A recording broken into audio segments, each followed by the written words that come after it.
Ahora, esta noche Rudy y yo vamos a hacer nuestra proclamación final para estas reuniones, que vienen de Tito, capítulo 2, versículos 11 al 14, que son unos de los versículos más hermosos y poderosos de toda la Biblia.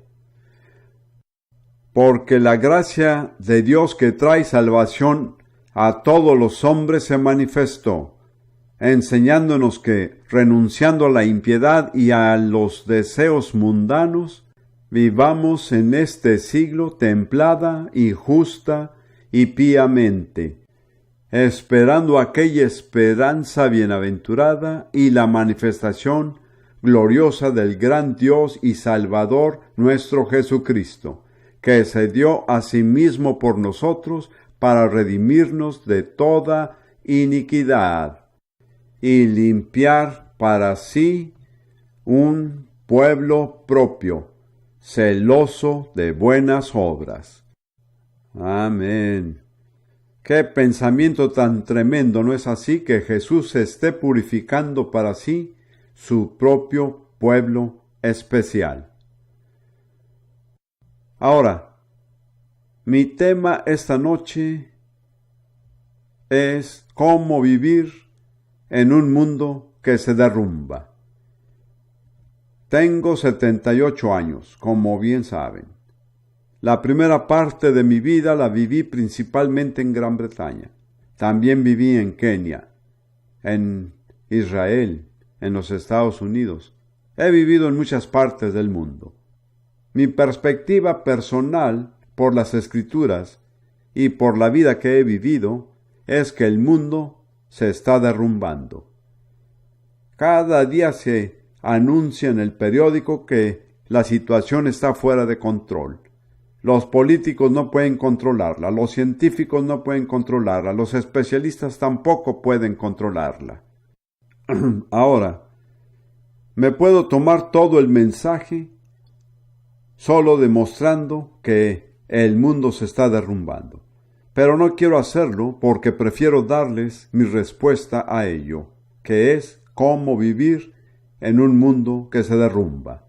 Voy a mencionar brevemente y haciendo un repaso rápido algunos pasajes de las Escrituras que se centran, creo yo, en la era actual en la que estamos viviendo. Los invito a que acepten mi consejo. Después de todo he tenido una buena vida.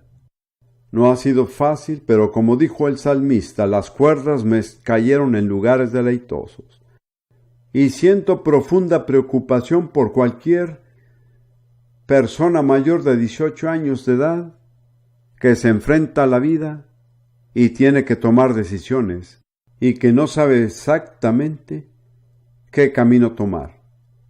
Quiero ofrecerles mi consejo, pero permítame brevemente pasar por algunas de las Escrituras que tratan con la época tal como yo la veo.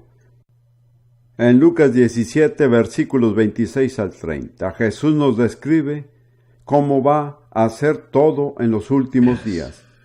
Y él dijo en su descripción, y como fue en los días de Noé, asimismo también como fue en los días de Lot, como esto será el día en que el Hijo del Hombre se manifestará. Creo que así son estos tiempos en los que vivimos. Y quiero mencionarles, sin acudir a las Escrituras, 6 características de los días de Noé y de Lot. Solo enumerándolos, podría darles las citas de las Escrituras, pero no lo haré. Aquí hay 4 características de los días de Noé, y creo que la primera es la más importante. La raza humana fue infiltrada por el reino de Satanás, por ángeles malos. En lo personal creo que lo mismo le sucede a la humanidad hoy en día. Segundo, todo pensamiento del corazón del hombre era malvado. En tercer lugar, el mundo estaba lleno de violencia. Y creo que eso describe exactamente al mundo en el que vivimos hoy. Y en cuarto lugar, había perversiones sexuales desenfrenadas. Y luego se añade una característica especial de los días de Lot, que era una flagrante homosexualidad agresiva. Cuando era un jovencito, la palabra homosexual casi no se mencionaba, era algo de lo que no se hablaba. Y uno sabía que había unas cuantas personas así. Oscar Wilde fue quizás un gran ejemplo. Pero ellos se escondían, no se les veía en público. Hoy en día, los homosexuales son algunas de las personas más agresivas del mundo. ¿No es así? ¡Qué cosa! Así fue en los días de Lot. Cuando llegaron los dos visitantes de Lot, todos los hombres de la ciudad se reunieron rodeándolos y dijeron: «Trae afuera a los hombres que queremos tener sexo con ellos». Así es básicamente como están las cosas hoy, y no creo que pase mucho tiempo en que nuestros hogares sean invadidos por hombres que nos digan: «Traigan a sus hombres, a sus niños, que queremos tener sexo con ellos». Esto ya se ha dado en algunos lugares, como en San Francisco, por ejemplo. Luego, una característica de todo ese tiempo fue el materialismo. Comían, bebían, se casaban, se daban el matrimonio, construían, sembraban, compraban y vendían. No hay nada malo con estas actividades, pero estaban tan profundamente inmersos en ellas que no sabían lo que estaba por venir sobre la tierra. Y creo que sucede lo mismo con la mayoría de los cristianos que se profesan como tales en esta nación. Están tan ocupados con el materialismo que no entienden los juicios de Dios que están por venir sobre esta nación y otras más. Y luego, en Mateo 24, versículo 7, Jesús hablaba de los dolores de parto, de los dolores de dar a luz, que presentan una nueva era, que no es, entre comillas, la nueva era, sino una nueva era en la cual el reino de Dios se establecerá en la tierra. En cuanto a esos dolores de parto, dice que, entre otros, habrá guerra, nación contra nación. Ahora bien, lo interesante es que la palabra griega que significa nación es etnia. De ahí sale la palabra étnico. Y creo que el conflicto étnico es uno de los grandes dolores de parto de la nueva era. Se está extendiendo con increíble rapidez en toda Rusia y Europa del Este, en África y en muchos otros lugares. Por todo el mundo hay grupos de gente que antes pudieron vivir en armonía y que ahora están dispuestos a acabarse entre sí. Y pienso que también afectará a naciones como los Estados Unidos, que tiene una gran multiplicidad de grupos étnicos. Me parece que en un dado tiempo se verán involucrados en una guerra civil. No excluyo la posibilidad de Gran Bretaña, pero me parece que es una de las características más distintivas de la época en la que vivimos. Y después, en 2 de Timoteo capítulo 3, versículos 1 a 5, Pablo dice: «Esto también sepáis». Tan enfático tener bien presente lo siguiente, que en los postreros días vendrán tiempos peligrosos. Pero esa palabra peligrosa solo se menciona en otra parte del Nuevo Testamento griego y es usada para describir a dos hombres poseídos por demonios que salen extremadamente feroces de las tumbas. Es la misma palabra. Así que en los últimos días vendrán tiempos feroces. Para mí esto se ha vuelto muy real. Y Pablo nos dice por qué. No es ni por el desarrollo científico ni por el desarrollo de la energía nuclear. Es por la corrupción de la naturaleza humana.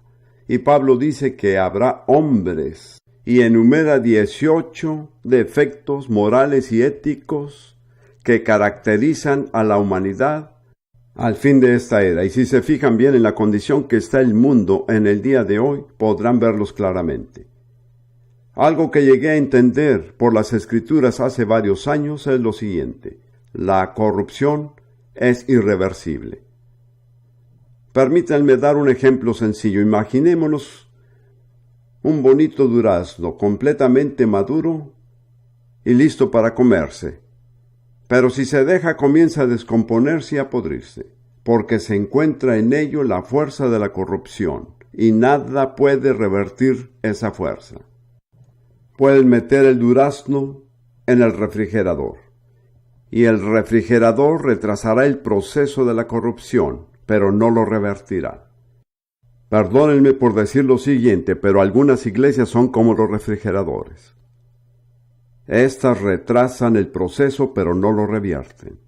Y Dios no comienza desde allí con todo esto. Él dice que hay que nacer de nuevo. Hay que tener un comienzo totalmente nuevo, una nueva naturaleza libre de la corrupción del pecado.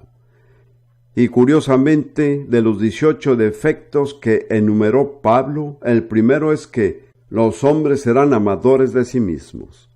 Después serán amantes del dinero y al final de la lista serán amantes del placer.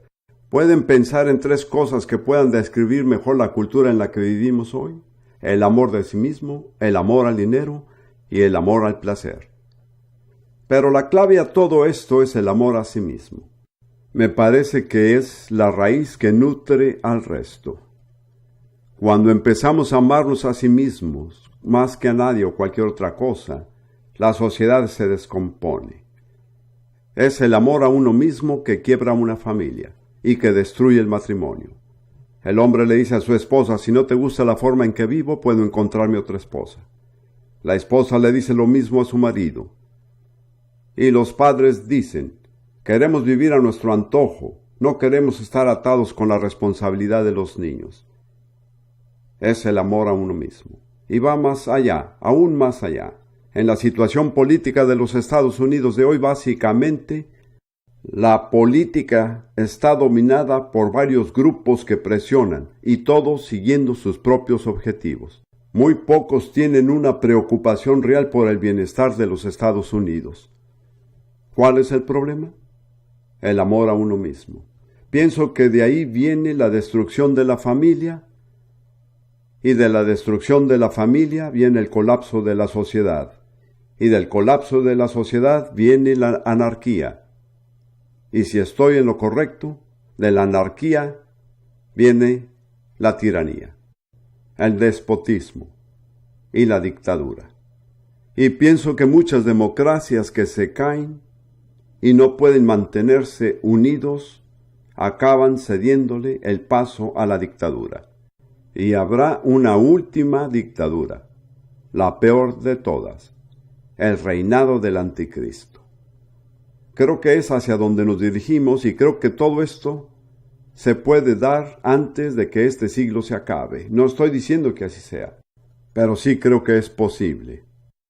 Creo que el tiempo es más tarde de lo que estamos dispuestos a admitir.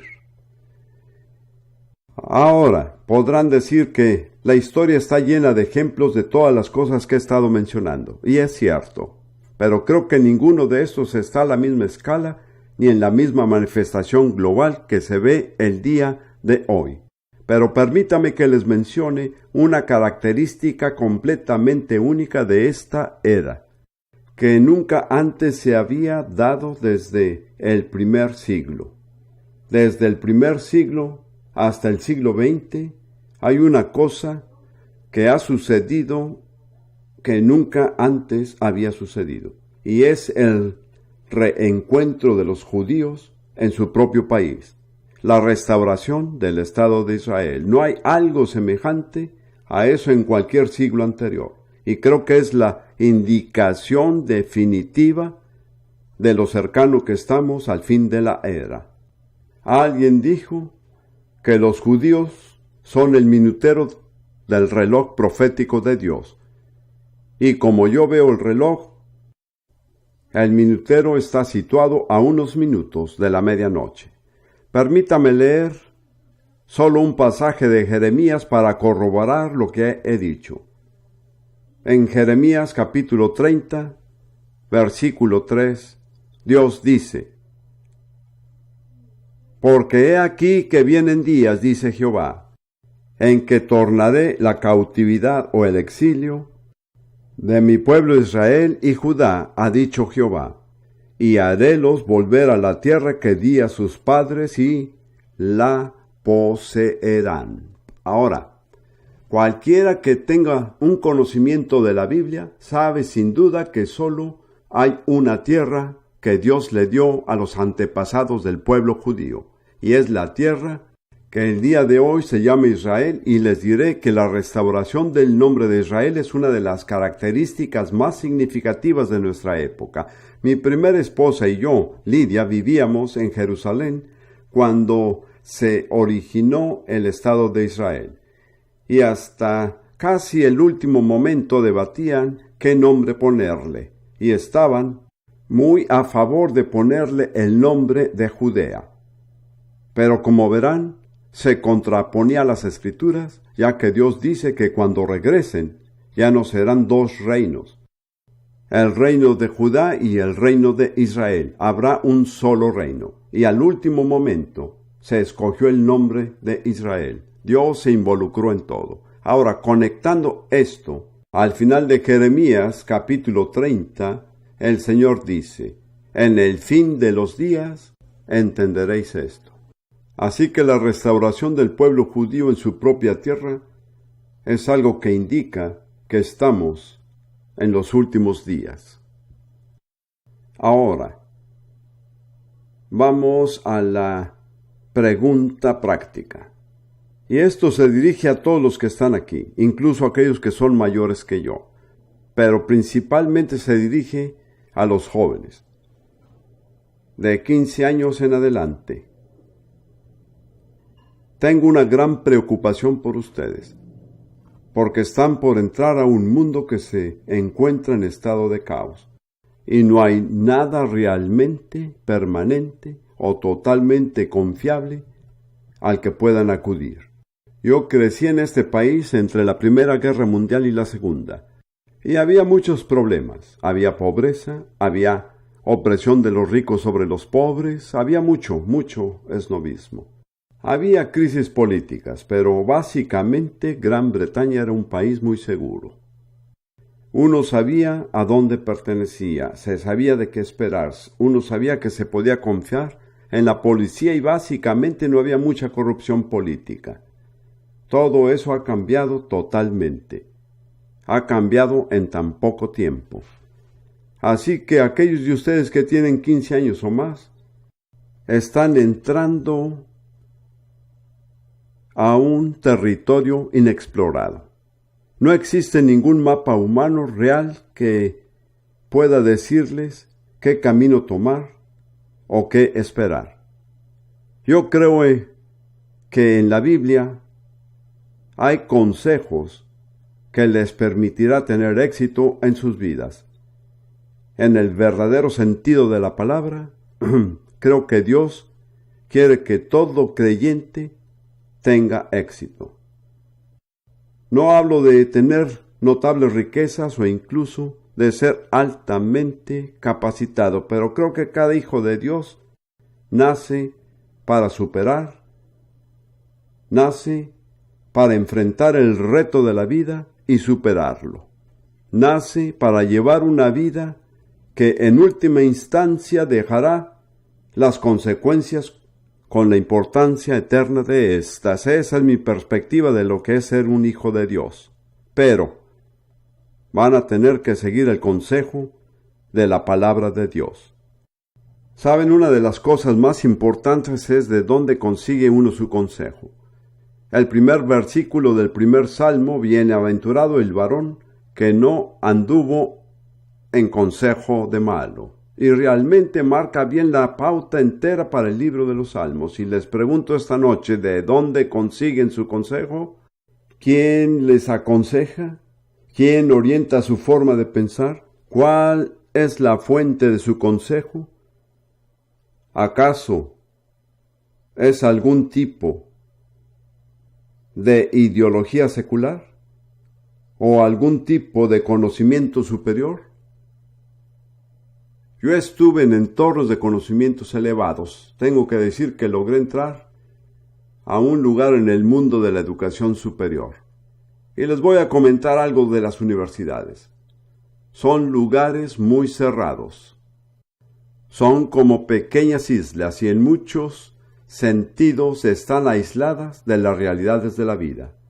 Además, hay muchas modas dentro de los ámbitos intelectuales. Cuando estudiaba filosofía en la década de los 30, la gran filosofía de la moda era la filosofía lingüística. Y yo fui un alumno del gran líder de esa corriente, Ludwig Wittgenstein. Desde entonces la moda ha cambiado completamente. Hoy en día a la gente ya no le interesa ese tema. Hay otras modas y preferencias.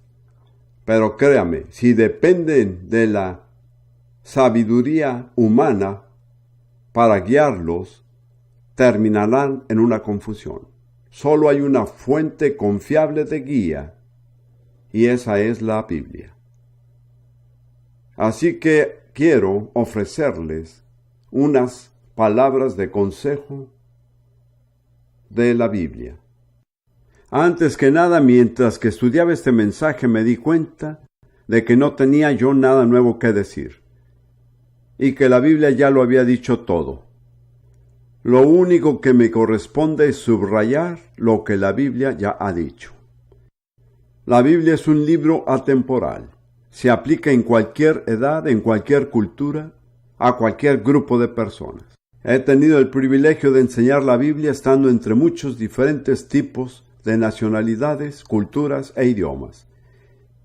Y es el único libro que conozco que les llega a todos los seres humanos donde quiera que se encuentren, sea cual fuese su origen. Así que vamos a ver Mateo capítulo 6, versículo 10. Mi primer consejo es: alineen su vida con las prioridades de Dios. Hagan de las prioridades de Dios sus prioridades. Entonces estarán bien puestos para la bendición, la protección y la provisión de Dios. Y Dios ha establecido sus prioridades muy claramente en un pasaje del Nuevo Testamento que es quizás el más conocido de todos ellos, lo que llamamos el Padre Nuestro. Y después de la presentación de nuestro Padre, la primera petición del Padre Nuestro, la que lleva prioridad sobre todos los demás, es: venga tu reino, sea hecha tu voluntad, como en el cielo, así también en la tierra. Esta es la prioridad número 1 para Dios. Es la venida de su reino en la tierra, en la persona de su Rey elegido, Jesús. Por lo tanto, si no asumen ese propósito como su prioridad, se encontrarán fuera de la armonía con Dios. Se encontrarán en situaciones en las que no tendrán la respuesta, en donde no sabrán cómo responder. Lo primero que tienen que decidir en su interior es que lo más importante en mi vida sea que el reino de Dios venga a la tierra a través de Jesucristo. Escúchenme. Si no lo creen así, no repitan el Padre Nuestro, porque los hará hipócritas. Esa es la primera petición específica del Padre Nuestro. ¿Cuántos millones de personas oran y nunca se dan cuenta por lo que están orando? Pero ahí está todo. Esa es su prioridad número 1. Todo lo que está sucediendo en la historia humana está siendo dirigido por Dios hacia este único fin: la venida del reino de Dios sobre la tierra, y me temo que la tierra no tiene otra esperanza. Si dependiéramos de lo que los políticos pueden hacer, Dios nos ampare. Bastante tiempo han tenido, y creo que el mundo está en peores condiciones como nunca antes. Y sin embargo hay personas ingenuas que creen que de alguna manera los políticos resolverán los problemas. Eso no lo creo. Creo que tenemos la obligación de orar por nuestros líderes políticos, pero no espero la salvación de los conservadores, del Partido Laborista, de los demócratas y ni de los republicanos. Nadie entre esos tiene la respuesta. Tal vez algunos estén menos alejados de la respuesta que otros, pero es difícil saberlo. La mayoría de los cristianos conservadores de los Estados Unidos estuvieron muy decepcionados cuando cuando Clinton fue elegido presidente. Y entonces, cuando Rudy y yo volvimos un poco después para hablar con los miembros de nuestro personal, los encontramos con un aspecto muy sombrío. Les dije, ¿de qué están preocupados? Clinton no va a dejar a los Estados Unidos perder lo que ya está. En lo personal, y esto es personal, yo no podía votar por Bush, ya que todo su programa fue antisemita. Se oponía totalmente al bienestar del Estado de Israel. Nunca lo mencionó públicamente. Como ven, he pasado yo por esto. Vivía en lo que en ese entonces era Palestina durante los últimos años del mandato británico. Y yo soy británico y formé parte del ejército británico. Y sin decirlo abiertamente, los funcionarios británicos hicieron todo lo que estuviese a su alcance para impedir el establecimiento del Estado de Israel. Digo, podría contarles ejemplos toda la noche. ¿Saben lo que pasó? Nació Israel y el Imperio Británico se cayó. ¿Han pensado en la relación que hay entre estos dos eventos? El Imperio Británico sobrevivió a dos grandes guerras mundiales. Difícilmente se nombran las fechas en que la Gran Bretaña fue derrotada en guerra. Pero el ponerse en postura contra el propósito de Dios para Israel terminó el poder del Imperio Británico. Y lo mismo sucederá probablemente con los Estados Unidos. Y se lo he dicho a los cristianos norteamericanos. No se puede uno alinear contra los propósitos de Dios y prosperar. En la última instancia no prosperará. Muy bien, así que esa es la prioridad número 1. Ahora veamos otro pasaje sobre los últimos días que veo que se cumplen ante nosotros. De nuevo, pueden tener un entendimiento diferente. Hebreos capítulo 12. Al final del capítulo 12, comenzando versículo 25, que compara a los creyentes del Nuevo Testamento con Israel cuando recibieron la ley de Moisés.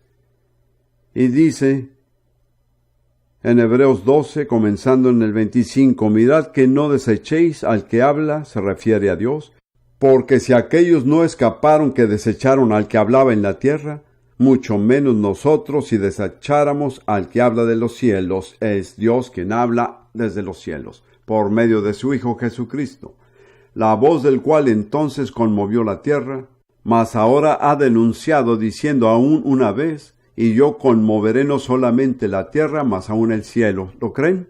Yo sí. Pienso que eso es exactamente lo que sucederá. Ahora, el escritor continúa, y esta frase, aún una vez, indica la remoción de las cosas movibles como cosas hechas para que queden las inconmovibles. ¿Se da cuenta?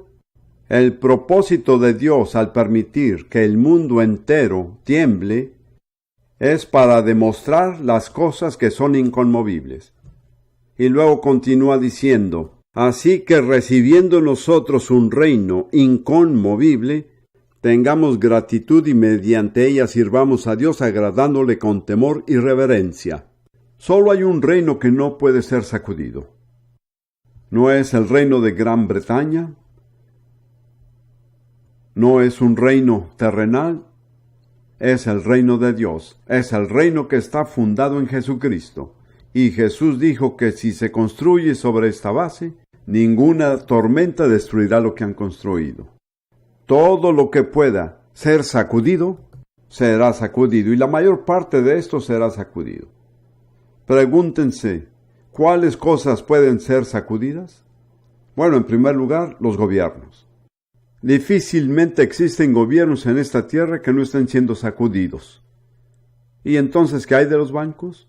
¿Se pueden sacudir a los bancos? Ciertamente se pueden, y algunos de esos están siendo sacudidos. ¿Y qué de las denominaciones de la iglesia? ¿Pueden ser sacudidas? ¿Sí o no? Yo diría que la iglesia anglicana en estos tiempos está siendo sacudida hasta lo más profundo. ¿Y las familias pueden ser sacudidas? Pueden y están siendo sacudidas.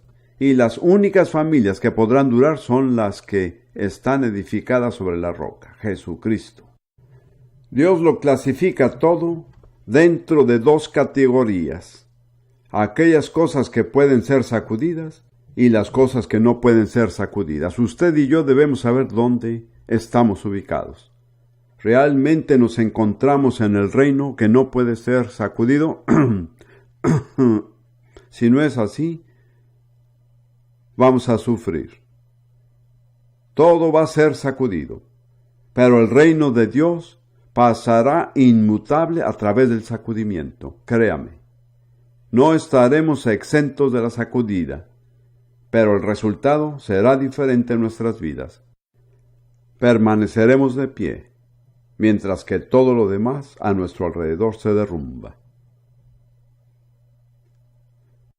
Ahora, en Ageo 2, capítulo 7, que está citado en Hebreos 12, el Señor dice algo que en el libro de Hebreos no aparece realmente. Él dice: haré temblar a todas las naciones. Repito de nuevo: haré temblar a todas las naciones.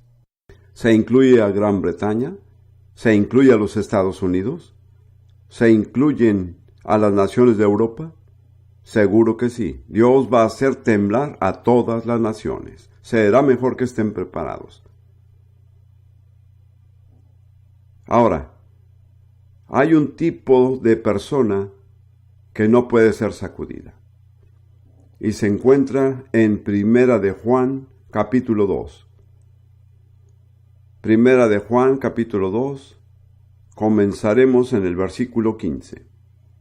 No améis al mundo, ni las cosas que están en el mundo. Ahora, la palabra el mundo usada aquí, en el Nuevo Testamento griego, significa un sistema social. El sistema mundial actual es el mundo. Y Juan dice que no lo ames. Para los jóvenes en especial, no amen al mundo. Y luego continúa con una declaración muy seria: si alguno ama al mundo, el amor del Padre no está en él. En cortas palabras, no se pueden tener las dos a la vez.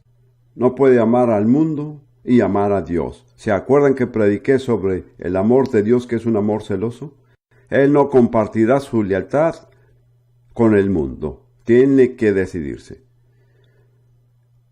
Porque todo lo que hay en el mundo, la concupiscencia de la carne y la concupiscencia de los ojos y la soberbia de la vida, no es del Padre, mas es del mundo, y el mundo se pasa. Recuerda bien que está por desaparecer. Y su concupiscencia, escuche bien, mas el que hace la voluntad de Dios permanece para siempre. ¿Quién es la única persona inquebrantable en la tierra hoy día? El que está totalmente comprometido con la voluntad de Dios.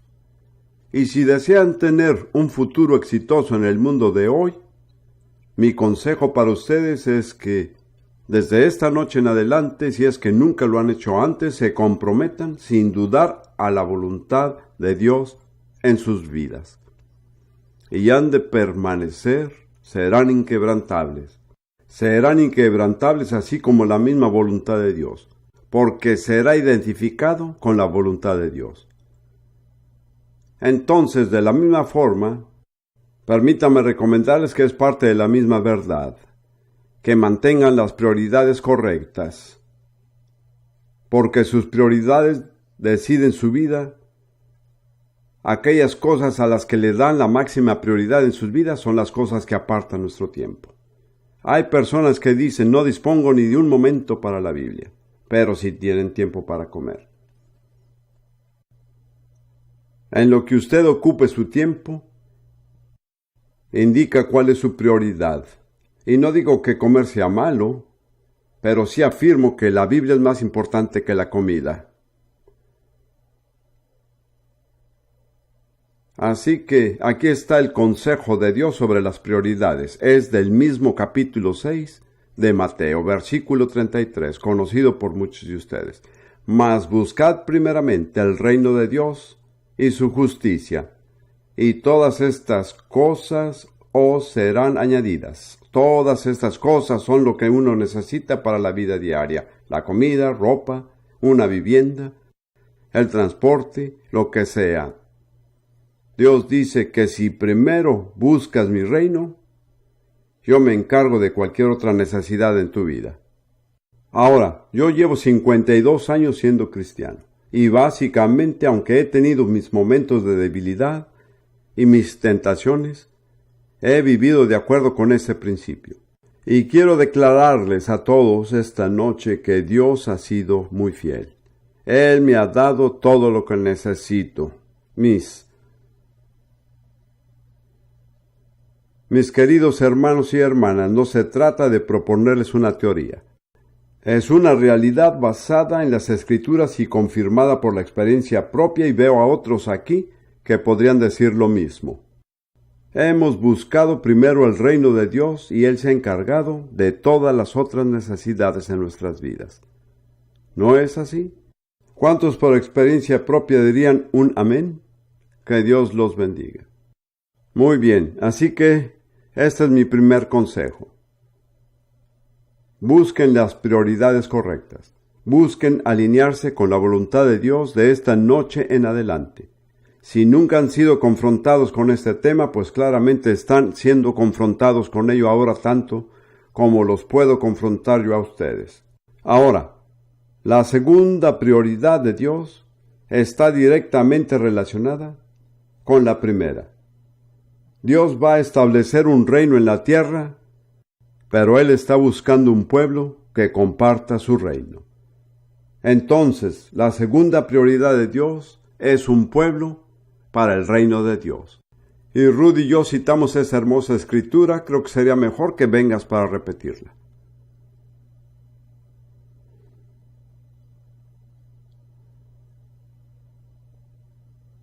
Esto lo dice con más claridad de lo que podría yo expresar.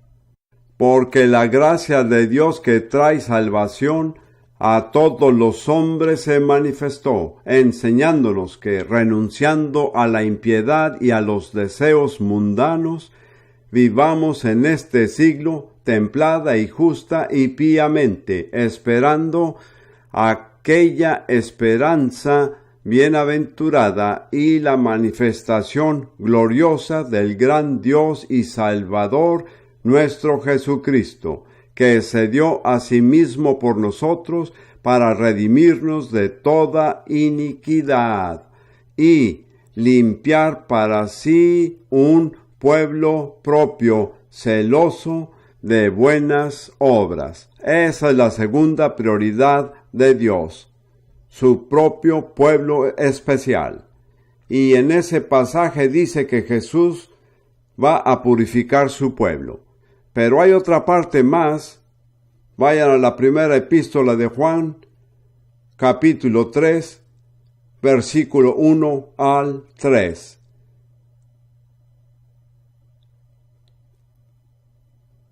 Este es otro pasaje que vamos a recitar. ¿Quieres intentarlo? Muy bien. Este no lo hemos ensayado. Ojalá nos salga bien. Mirad cuál amor nos ha dado el Padre, que seamos llamados hijos de Dios. Por esto el mundo no nos conoce, porque no le conoce a Él. Muy amados, ahora somos hijos de Dios y aún no se ha manifestado lo que hemos de ser. Pero sabemos que cuando Él apareciere, seremos semejantes a Él, porque le veremos como Él es. Y cualquiera que tiene esta esperanza en Él, se purifica, como Él también es limpio. ¿Escucharon bien esas palabras? Cualquiera que tiene esta esperanza en Él, se purifica, como Él también es limpio. Así que pueden decir todo lo que quieran sobre su espera por la venida del Señor. Pero si no se están purificando, se están engañando a sí mismos. La característica de todo aquel que verdaderamente espera la venida del Señor es que se está purificando, así como Él es puro. Dios tiene solo un estándar de pureza y es Jesús. Quiero decirles esta noche, especialmente a los jóvenes y a las mujeres jóvenes, que es muy natural que quieran verse hermosas y tener una apariencia agradable. Eso no tiene nada de malo, no es pecaminoso, es natural. Pero eso es externo. Y les quiero decir que hay un tipo de belleza diferente, la cual es interior, y que es la pureza. Y cuando la belleza externa empieza a desvanecerse, hay algo en uno que nunca se desvanecerá: la pureza y la santidad de Dios. Y la santidad de Dios es verdadera belleza espiritual. Así que sigan cuidando de su belleza, pero tengan en cuenta que la verdadera belleza es lo que está dentro de uno. Se les ve como un brillo en los ojos de los que la tienen. Lucen diferentes, actúan de manera diferente, hablan diferente. No necesitan ser religiosos, solo tienen que ser puros. Y hay un hambre en el corazón de multitudes de personas por la pureza. Esto se puede ver por todos lados. Se encuentra en las prostitutas, en los prisioneros, en los alcohólicos, entre los crudos hombres de negocios. Es un punto muy profundo, hay un anhelo de la pureza. Y diremos a la gente, ¿cuál es el camino a la pureza? Es dar su vida sin reservas a Jesucristo. Él los purificará y ustedes se purificarán. Ahora, para cerrar este mensaje, vamos a ver las 7 características de la preparación. Y si tienen abierta la Biblia en Primera de Juan capítulo 3 y ya están ahí, solo tienen que dar vuelta a otra página, a Segunda de Pedro capítulo 3, lo cual trata de la venida del Señor y del día del Señor. Vamos a leer desde el versículo 11 al 14. Pues como todas estas cosas se refiere a todo el universo entero, han de ser deshechas. ¿Qué tal les conviene que vosotros seáis en santas y pías conversaciones? Déjenme preguntarles, ¿qué clase de personas deberían de ser? Y luego sigue, esperando y apresurándoos para la venida del día de Dios, en el cual los cielos siendo encendidos serán deshechos y los elementos siendo abrasados se fundirán. Bien, que esperamos cielos nuevos y tierra nueva, según sus promesas, en los cuales mora la justicia. Por lo cual, oh amados, estando en esperanza de estas cosas, procurad con diligencia que sean hallados de él sin mácula y sin reprensión, en paz. Si analizan ese pasaje, hay 7 requisitos en la vida de un cristiano quien realmente está esperando para la venida del Señor. Y se los mencionaré brevemente. Dice en el versículo 11, ¿qué tales conviene que nosotros seas en santas y pías conversaciones? Así que esos son los 2 primeros requisitos: la conducta santa, la vida santa y la piedad. Y mi definición de la piedad es que es un temperamento controlado por el Espíritu Santo. Una persona cuyas reacciones proceden del Espíritu Santo. ¿Saben? Como cristiano, lo que realmente habla de cómo es uno son las acciones. Las acciones pueden ser premeditadas, pero las reacciones nos dicen del tipo de persona que realmente es.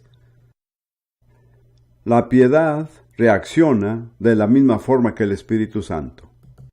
Cuando una persona piadosa entra en una habitación, la presencia de Dios entra con ellos. Así que estos son los dos primeros requisitos: la conducta santa y la piedad.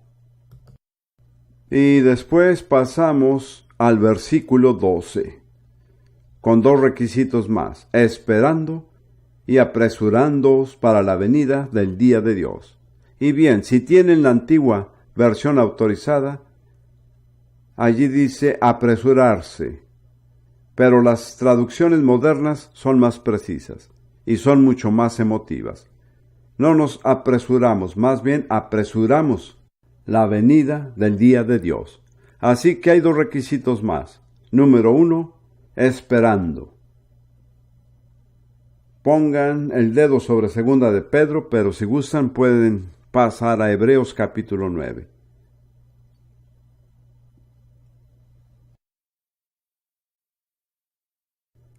Los dos últimos versículos del capítulo 9. Versículos 27 y 28. Y de la manera que está establecido a los hombres que mueran una vez, y después el juicio. Noten, queridos amigos, que hay dos compromisos que nunca se perderán. Pueden perderse todos los compromisos que hagan en la vida, pero estos dos se cumplirán: morirse y después de esto, el juicio. Así también Cristo fue ofrecido una sola vez para llevar los pecados de muchos y aparecerá por segunda vez sin relación con el pecado a los que le esperan ansiosamente para la salvación. ¿A quiénes se les va a aparecer? A los que le esperan ansiosamente. Así que permítanme preguntarles, ¿están esperando ansiosamente el regreso del Señor? Puede ser que Dios tenga que dejarlos que pasen por algunas experiencias desagradables y desprenderlos del amor a este mundo hasta que lleguen a la conclusión de una manera muy práctica que no hay nada que esperar más que la venida del Señor. Pero Jesús no viene por los miembros de la iglesia. Él viene por aquellos que están esperando ansiosamente su regreso. Ahora bien, regresando a 2 de Pedro capítulo 3, esperando y apresurándoos para la venida del día de Dios. Qué pensamiento tan poderoso, el que podamos apresurar la venida del día de Dios. No podemos sentarnos pasivamente y esperar a que suceda. Podemos acelerar su venida. Y les diré una manera muy clara para mí, y puede haber otras maneras, pero yo vivo de esta manera. Esta es la base del ministerio de Ministerios Derek Prince. Es la motivación tanto de Ruth como de mí mismo. Se encuentra en Mateo 24, versículo 14. Y será predicado este evangelio del reino en todo el mundo por testimonio a todos los gentiles, y entonces vendrá el fin. Así que el fin no vendrá hasta que el evangelio haya sido predicado en todo el mundo, a todas las naciones. Entonces, ¿cómo podemos apresurar la venida del día de Dios? Así es, escucharon bien, poniéndose a trabajar. Creo que todo verdadero cristiano tiene la responsabilidad de participar en la predicación del evangelio en cada nación, por todo el mundo. No pueden ir todos, pero pueden involucrarse en la oración, dando. Pueden participar de otras maneras, pero cualquiera que no esté de alguna manera involucrado en la predicación del evangelio del reino a todas las naciones está retrasando la venida del Señor. Es una responsabilidad temerosa. Piensen en toda la agonía y el sufrimiento en el mundo. Tan solo piensen lo que está pasando en Bosnia. ¿Por qué les está sucediendo? Porque el reino de Dios aún no ha sido establecido. Y mientras más esperemos, mayor se vuelve el precio del sufrimiento humano. Y nosotros que tenemos la responsabilidad de apresurar la venida del día, si no lo hacemos, seremos responsables del sufrimiento que resulta de nuestra pereza. Hermanos y hermanas, busquen en la Biblia desde el principio hasta el final a ver si pueden encontrar palabras a favor de la pereza. No se aceptan borrachos en la mayoría de las iglesias. Pero la Biblia habla un poco mejor de la embriaguez que de la pereza. ¿Y cuántos perezosos toleraremos en las iglesias? Semana tras semana, allí se sientan, son respetuosos, cantan los himnos, responden amén, pero la pereza es iniquidad. Y la responsabilidad de la pereza cae sobre nosotros, que somos perezosos. Estamos retrasando la venida del reino de Dios. Y continuando, tenemos 3 requisitos más, y se encuentran en el versículo 14 de 2 de Pedro capítulo 3. Por lo cual, oh amados, estando en esperanza de estas cosas, procurad con diligencia que seáis hallados de él sin mácula y sin reprensión, en paz. Esos son los 3 requisitos finales. En paz. Sin relaciones desintegradas y que puedan reparar en sus familias, en la iglesia, incluso con sus vecinos que no son salvos. ¿Están viviendo de acuerdo a ustedes en paz? Cuando Pablo habla de eso dice, en cuanto de ti dependa, guarda la paz con todos los hombres. Hay algunas situaciones que no vienen siendo nuestra responsabilidad. Pero Dios dice que en cuanto esto dependa de ti, que no haya relaciones rotas, que no haya resentimientos no resueltos, amargura. Rudy y yo estamos planeando vender nuestra casa en Jerusalén. Y es un hogar, es una casa en la cual hay 4 familias viviendo. Hay 2 familias en la planta baja que estuvieron allí antes que nosotros. Y nuestra casa fue construida en la parte superior de la planta baja. Eso es muy común en Israel, ya que los árabes que originalmente hicieron la construcción, la construyeron sobre piedra, y así una casa de una sola vivienda puede soportar 3 pisos más, lo cual viene siendo el caso de nuestra casa. Como sea, quiero decir lo siguiente. Espero que no se enteren en Israel. Tengo que tener cuidado, pero nuestros vecinos de abajo, ambos son 2 familias, son de Marruecos y son diferentes a los judíos que vienen de Europa. Han sido en muchos sentidos impregnados por la cultura árabe, pero no son árabes en ningún sentido, pero creo que Magdal me va a entender. Hay un dicho árabe. Antes de inquirir por la casa, averigua quiénes son los vecinos. Si alguna vez han vivido en el Medio Oriente, sabrán la importancia de este dicho. Así que hemos pasado momentos difíciles con nuestros vecinos de abajo. Este es un pequeño ejemplo de lo que mencionaba acerca de la brujería. Pues una de las esposas, que por cierto, de 2 parejas casadas, 3 de ellos terminaron con el psiquiatra, para que se puedan dar una idea de cómo nos tocó.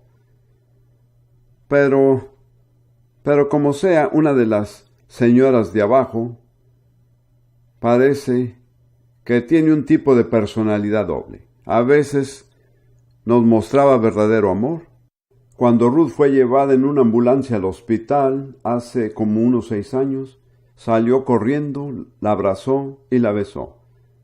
Y en otras ocasiones ha venido a nosotros en secreto y nos decía, oren por mí, por mi familia. Pero en otras ocasiones, y más a menudo, ha sido una persona muy difícil de tratar. Si no se daban las cosas a su manera, se ponía a gritar y a vociferar, y así se seguía por una buena media hora, es decir, no se le acababa el aire. Y muchas veces nos manipuló. solo para mantener la paz, le permitíamos las cosas a su modo. Pero entonces nos ocurrió algo, y no pienso entrar en detalles. Mientras que nos estaba manipulando otra vez, ella quería que hiciéramos algo que no nos parecía que fuera obligación nuestra. Y se puso muy difícil de tratar. Estridente, ruidosa, antipática. Y le dije a Ruth, escucha, no pienso ceder ante la brujería. Absolutamente no, me niego a hacerlo. Así que hicimos una oración, de acuerdo, muy ferviente, expulsando a la brujería fuera del entorno. Ahora, no hicimos oración por el bien de nuestros vecinos, quiero que quede claro. Oramos por motivos totalmente egoístas. Pero algo milagroso sucedió. Un poco más tarde, tuvimos que bajar y hablar con los vecinos, y mientras que un hombre y el asesor de seguros hablaban, Ruth y esta señora y yo nos sentamos en su sala. Y ella hablaba en hebreo, así que se nos dificultaba entenderle todo, pero lo que nos quiso decir estaba muy claro. Ella dijo, quiero decirte que soy asmática. Y cuando más siento el asma, me pongo muy nerviosa y vocifero y le grito a la gente. Y ella nos dijo, perdóname, lo siento. Les he contado esta historia a los israelíes y no podían creer que un israelí fuera capaz de decir eso. Es inaudito. Pero ella lo dijo y se ha convertido en una amiga. Y como ven, yo vi la sabiduría de Dios. Él no nos dejó salir de aquella casa hasta que arregláramos bien las cosas con los vecinos. Dios se preocupa que tengamos una convivencia en paz. No digo que fuimos muy justos. Creo que en realidad muchas veces nos faltaba la gracia cristiana. Pero Dios vino al rescate para salvarnos de una situación equivocada.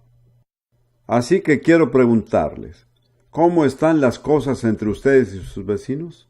¿Saben cuál es el segundo mandamiento? Amarás a tu prójimo como a ti mismo. Y el prójimo también incluye al vecino. No es solo un dicho. ¿Cómo se llevan con la gente más cercana a ustedes? ¿Cómo se llevan con la gente con la que trabajan en la oficina o la fábrica? Porque si se están preparando para la venida del Señor, tienen que hacer algo al respecto. Bueno, déjeme darle los 7 requerimientos de Segunda de Pedro. Número 1, la conducta santa. Número 2, la piedad. Número 3, esperar la venida del Señor. Número 4, apresurar la venida del Señor. Número 5, estar en paz. Número 6, sin mácula. Y número 7, sin culpa. Permítame comentar sobre los dos últimos. He comentado sobre en paz y sin mancha. ¿A qué se refiere?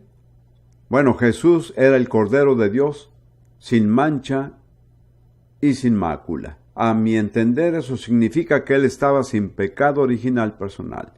También estaba sin pecado alguno que se pudiera cometer. De lo contrario, sería una mancha. Y cualquier pecado que hayan cometido y que no se hayan arrepentido y confesado, es una mancha en sus vidas. Y la palabra de Dios dice que uno tiene que estar sin mancha. Tiene que llevar cuentas cortas con Dios. Nunca se vayan a dormir con el pecado sin confesar en sus vidas. ¿Quién sabe si lleguen a despertarse? Podría ser su última noche en la tierra. Y entonces dice sin culpa. Y a mi entender esto se refiere a que uno no ha descuidado ningún deber legítimo. Sea cual sea su deber, lo han hecho. La epístola de Santiago dice, el pecado pues está en aquel que sabe hacer lo bueno y no lo hace. Si saben las cosas buenas que deben hacer y que pueden hacer y no las hacen, es pecado. Déjenme leerles la lista de nuevo. Quiero que la mediten bien. Conducta santa, piedad, esperar, apresurar, en paz, sin mancha y sin culpa. Y ahora permítanme leer un pasaje para cerrar, que se dirige principalmente a los jóvenes. De hecho, no hay un límite de edad. Se trata en parte con el tema del matrimonio. Y voy a leer el mensaje, pero primero quiero decirle a aquellos que no están casados, que no estén ansiosos por casarse. He visto a muchas jovencitas casadas. Tengo que tener cuidado con lo que estoy diciendo para no exponer a nadie. Pero básicamente los que estaban ansiosos por casarse hicieron un desastre en su matrimonio.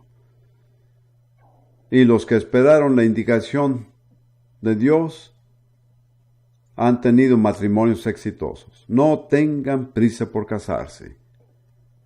Si la tienen, es realmente por idolatría.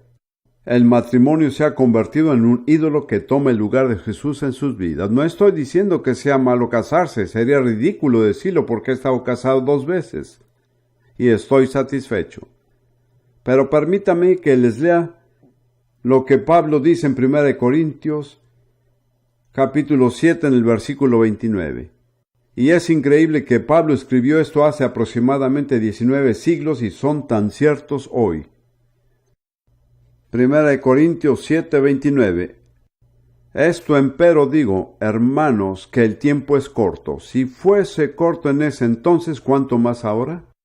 Lo que resta es que los que tienen mujeres sean como los que no las tienen, y los que lloran como los que no lloran, y los que se huelgan como los que no se huelgan, y los que compran como los que no poseen, y los que usan de este mundo como los que no usan, porque la apariencia a la manera de este mundo se pasa. En cortas palabras, no se aferren a nada como si fuera permanente, porque no lo es.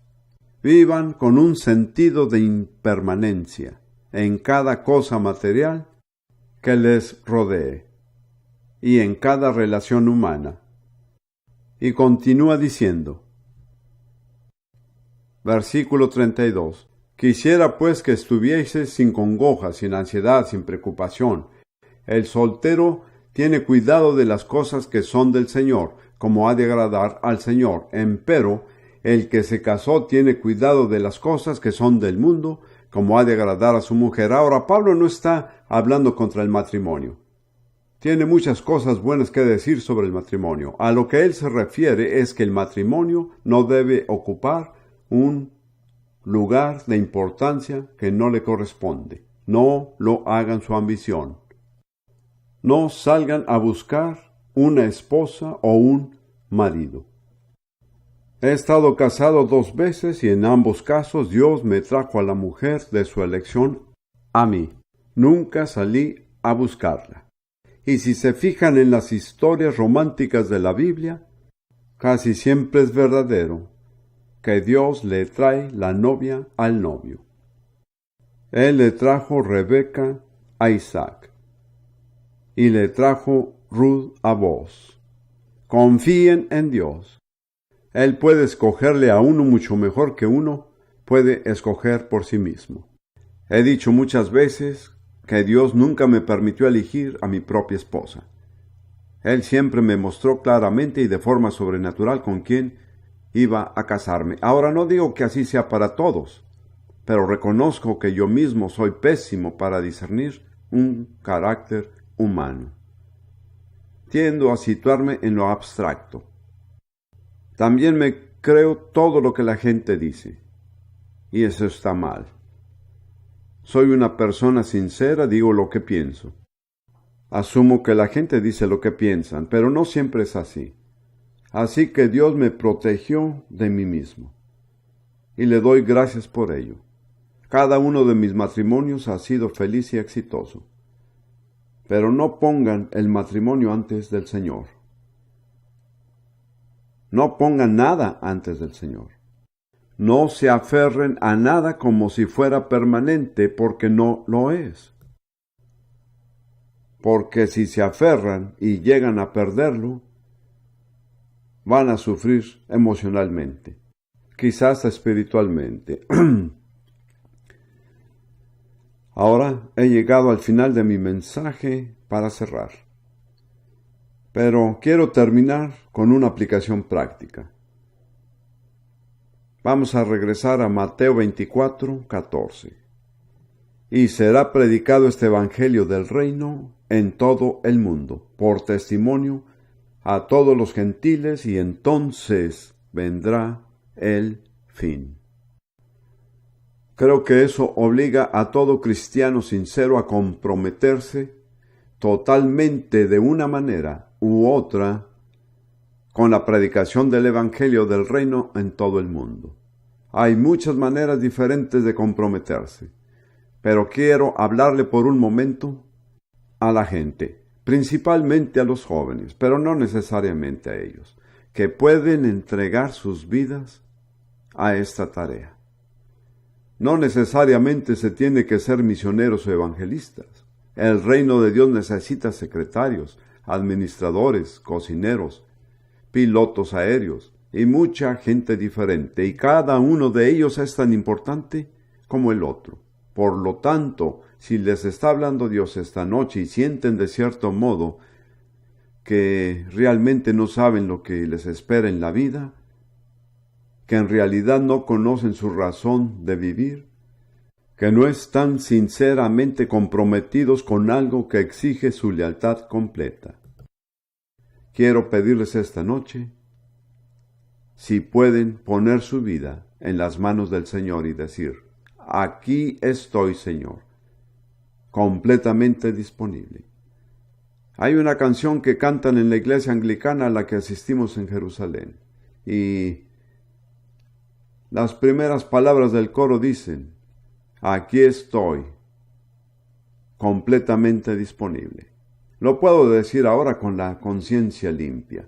Aquí estoy, Señor, completamente disponible. Lo que tú me pidas, por tu gracia. Y estoy satisfecho, estoy lleno. He vivido mi vida de esa manera y funciona. Si hay algunos de ustedes aquí que realmente nunca han hecho ese compromiso, aquí estoy, totalmente disponible, no importa qué me pidas. Envíame a China, a Indonesia, júntame con el hermano Don y su equipo, o hay muchas otras opciones como la necesidad de las enfermeras en algún lugar, si se necesita una secretaria, si se necesita un jardinero en alguna parte. Rudy y yo recibimos una carta de un hombre que decía que era jardinero y que quería cultivar jardines para el Señor. Se estaba poniendo disponible a cualquier cosa para el reino de Dios. Así que quien quiera que sea y lo que sea que haga, si esta noche quieren el éxito de una vida de acuerdo a Mateo 6:33, buscad primeramente el reino de Dios y su justicia, y todas estas cosas os serán añadidas. Quiero que tomen su decisión. Y si toman esa decisión, quiero que se pongan de pie ahí donde están y que repitan: aquí estoy, totalmente disponible. No hay límites de edad, pero sí quiero decirles que si usted forma parte de una pareja casada, entonces no debería hacer el compromiso sin su cónyuge. Nada me encantaría más que ver a las parejas casadas comprometiéndose juntos. Alabado sea Dios, ahí está una. Muy bien, ahora este es un momento muy serio. Nunca más habrá un momento más importante en su vida. Y quiero pedirles que hagan algo que nunca he pedido en noches anteriores. Quiero que pasen al frente y se pongan de rodillas. Rápido. Y hermano Don, yo sé dónde está su corazón. ¿Dónde está? Venga conmigo. Tal vez hay otros miembros de su equipo aquí, no sé. Para los demás, pónganse en oración. Pónganse a orar. Gracias, Señor Jesús. Aquellos de ustedes que están bloqueando en el pasillo allí pueden arrodillarse en el pasillo. Nunca me esperé tal respuesta como esta. Espero que haya quedado claro lo difícil que es. Espero no haberles dado la impresión errónea de que va a ser fácil. No lo es. Van a sufrir mucha oposición. El diablo les va a pelear desde el momento en que salgan de esta reunión. Va a empezar a atacar su compromiso. ¿No es así, hermanos? Hermanos, hermanas, quienes han pasado por esto, van a convertirse en un blanco para las flechas de Satanás como nunca antes lo habían sido. Ahora, si los músicos pueden estar listos para venir. Espero que sepan, aquí estoy totalmente disponible. ¿Se la saben? Si se la saben, qué maravilloso. Se me llenan los ojos de lágrimas cada vez que canto la letra. Ahora, usted allí en el frente, quiero que repita una oración muy simple conmigo, que no se dirige a mí, dirigida al Señor Jesús. ¿Dirá estas palabras? Señor Jesucristo, te agradezco por morir en mi lugar en la cruz, para así ser salvo del infierno y tener vida eterna. Y por lo que has hecho por mí, Señor, me entrego de nuevo a ti, sin consideraciones, incondicionalmente. Aquí estoy, totalmente disponible.